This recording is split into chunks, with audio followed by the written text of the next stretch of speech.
আর মানে রিক্সাওয়ালা কইছে করে শালা রিক্সাওয়ালার আবার ডাইরেক্ট অ্যাকশন লাগাই দিছে।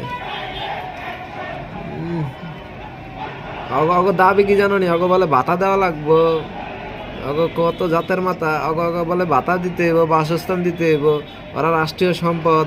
রিক্সা রিক্সা চালায় মানে রাস্তা পরিষ্কার করে, বোতল ঢোকায়। কি কাও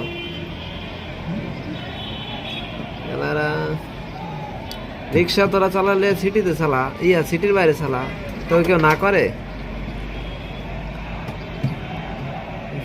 অটোতে আরো দেশের আরো ক্ষতি হইতেছে, তোকে কারণে অন্য অন্য গাড়ি চলাচল সমস্যা হইতেছে। এটা বুঝাইব কে? তো পায়ে রিক্সাওয়ালা সিএনজি এলাও তো না খায় মরবার কদিন পরে। কোনো গাড়ি তখন লেগে শান্তি নেই গা। ওরা ওরা পুরাটা দেশটা শেষ করে লইতেছে। তো অগর অগর যে কোনো গাড়ির একটা নিয়ম আছে না? আমরা যদি মাওয়ার রোডে হুন্ডা যদি 60-এর জায়গায় 100 তুলি, তাহলে আমাকে মামলা হইতে পারে।